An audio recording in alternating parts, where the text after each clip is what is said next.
Hey, what up, everybody? It's your boy Doc coming at y'all January 28, 2010. Welcome to another edition of Doc TV. Today I'm going to do some TV show rundowns from the week that I missed out on. From talking about a couple of days ago when I said I was going to do a video, but I kind of didn't. So we're going to run down some shows real quick. Fantasia For Real. New episode came on Monday night. Fantasia has a problem with counting because she said go to VH1 and look at the 4 episodes of the show when clearly there's only been 3. So, I mean, it is what it is. But that's that. And she this week of the show basically was a continuation of last week, how her and Toby, how her and Teenie are having problems, which is her older brother, because Teenie doesn't feel like Teenie wants a lot. And here's one thing I found on Twitter. He has a Twitter account. I forgot the name already because I'm not following him because he's on some foolish stuff. He was like, people hating on him because he had this and that and everything. Nobody's hating on you because you didn't work for these things. Your sister is providing those things for you, and you're not being very appreciative of it. Basically, and it shows across on this show, and it shows across on your real actions now on Twitter, because that show was taped a while ago, but Twitter is today, and you're displaying this attitude of this cockiness when you didn't even work for those things. So why are you being cocky for things you didn't work for, or things that's not from you? Your sister is giving you these things. Nobody's hating on you. People are just saying it's foolish now. Now it's time for Fantasia to really give up on you if you can't get it together. But that's all I'm saying. So we'll see how it goes next week on the show and everything. But this show, like watching it in some things, made me feel like I should just have a basket of fried chicken in front of me, some red Kool-Aid, and some sunflower seeds on the side. I mean, it gives you that country feel sometimes, you know what I mean? But, I mean, the show is good, though. I like the show.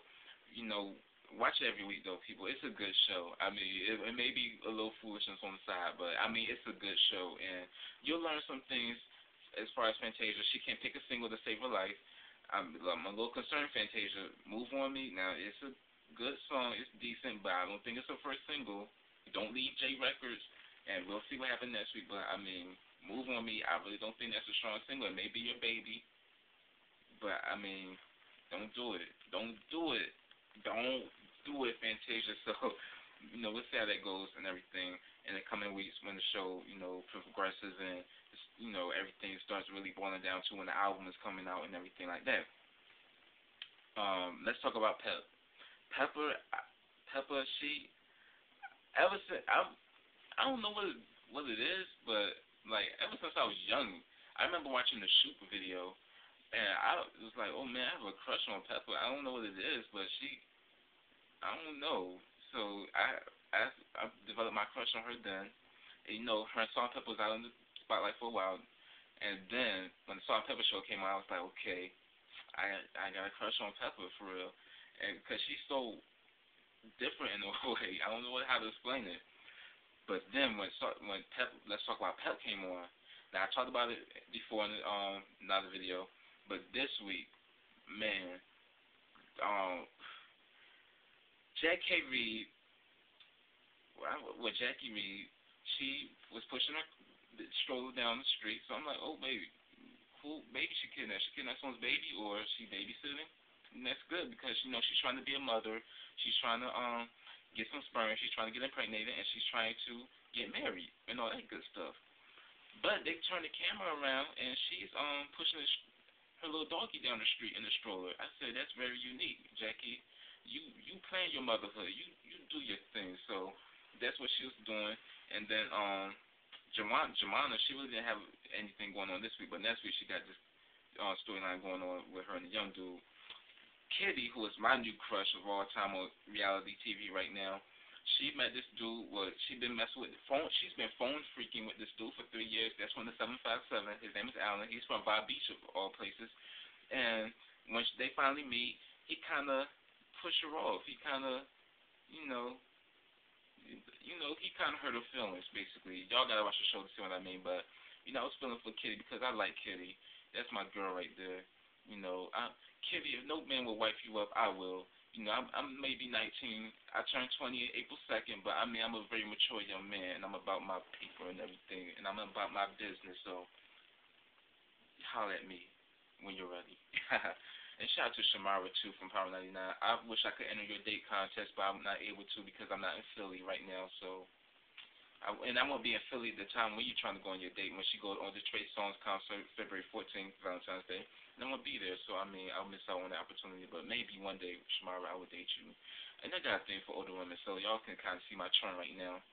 But anyways, that would happen. And Pep went out on a date with dude from Notorious, not Jamal Woodard, but I forgot what character he played.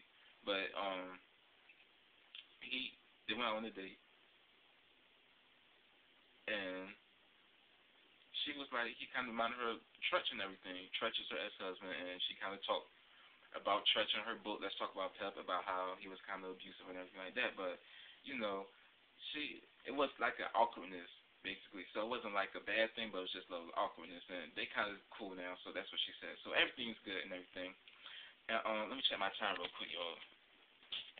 All right, so I got some little time real quick. So the next show I'm gonna talk about right there. So check out Fantasia For Real every Monday night VH1, 10 p.m. And Let's Talk About Pep 10:30 p.m. on VH1 as well every Monday night. You gotta talk about Intervention now. Intervention came on.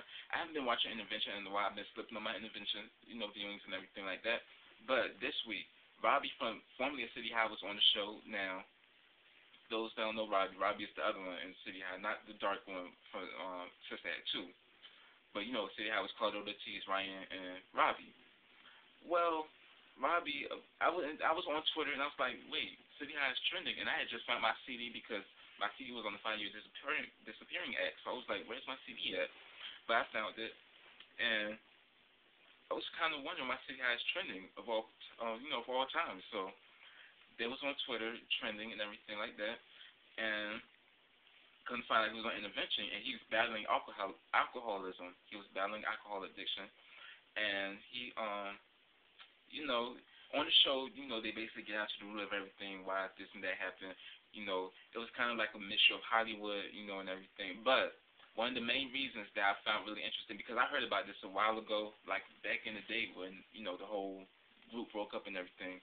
And I always heard that Claudette, Claudette and Ryan, Claudette Ortiz and Ryan Toby in the group, they got married and everything. They have a daughter together. But what happened beforehand, though, was that Robbie and Claudette were going together, and it was kind of like the two forming members of the group, but they added Ryan a little later to form the group and everything.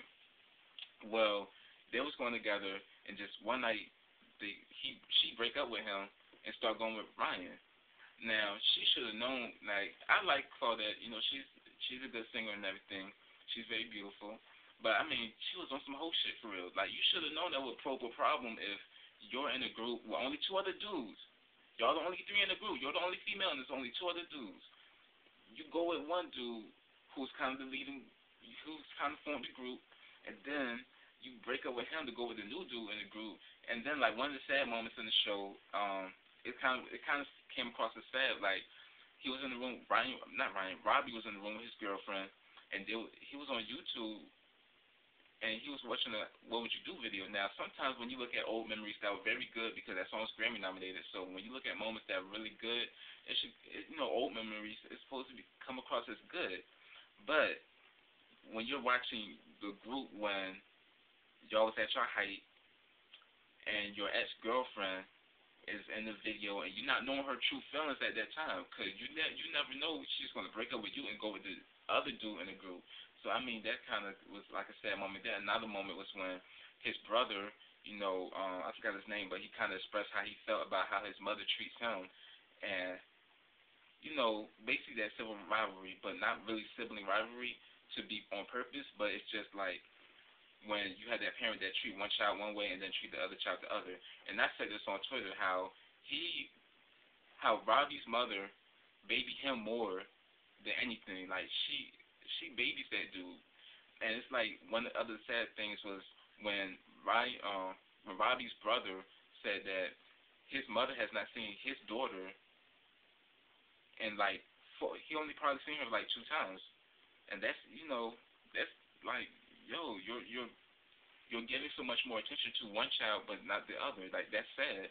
And I mean, sometimes it happens like that in family. I mean, it is what it is. And then another thing was what else happened? then it came time for the intervention, and he was willing to get help and everything. And you know, I was like, it's good when black families come together. And like my friend on Twitter, Diva, DVAD, check her out. She was like, you know, it's good to see black families come together and everything like that at the end of the day. But I was like, I'll be damned if there's some fried chicken and macaroni and cheese and some sides and everything in the back room. Because you know how black people, we meet up and we got to have some food too. I mean, it is what it is. It's just how it is. So that's what happened. But the show was good, though. This was a very great episode. If you haven't seen it, it'll probably be online and everything. But it was a very great episode. You got to check it out. And it's in this video. Let me check my time. Yeah, most definitely end of the video. So I'll check y'all later.